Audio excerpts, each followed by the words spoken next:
ಬೇರೆ ಕೆಲಸ ಇಲ್ಲ. ದೇವರನ್ನ ಆರಾಧಿಸುವರು ಬೇರೆ ಕೆಲಸ. ಹಲೋ ಸರ್, ಪ್ರೇಯರ್ ಮಾಡ್ತಾ ಇದೀವಲ್ಲ, ಕೆಲಸ ಇಲ್ದಲ್ಲ. ನಿನಗಿಂತಲೂ 1000 ಕೆಲಸ ನಮಗಿದೆ. ನಿನಗಿಂತಲೂ ನಮಗೆ 1000 ಜವಾಬ್ದಾರಿ ಇದೆ. ನಿನಗಿಂತಲೂ 1000 ಒತ್ತಡಗಳಿದೆ.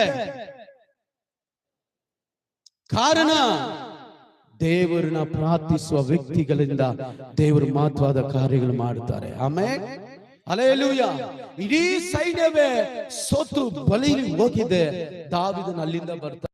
26ನೇ ವಾಕ್ಯ ಹೇಳ್ತದೆ, ಸುನ್ನತಿ ಇಲ್ಲದ ಈ ಮನುಷ್ಯ ಯೆಹೋವನಾದ ದೇವರು, ಜೀವವುಳ್ಳ ದೇವರನ್ನ ನಿಂದಿಸಕ್ಕೆ ಇವನು ಎಷ್ಟರವನು, ಇವನು ಎಷ್ಟರವನು, ಇವನು ಎಷ್ಟರವನು. ಇವನ ಆಲೋಚನೆಗಳು ದೇವರು ಬಲ್ಲಾತನಾದ. ಯಾರು ಗೊತ್ತಾ, ಯಾರು ಮುಂದೆ ನಿಂತ ಇದ್ದಾನೆ ಗೊತ್ತಾ? ಇವನು ಚಿಕ್ಕ ವಯಸ್ಸಿನಲ್ಲೇ ಯುದ್ಧ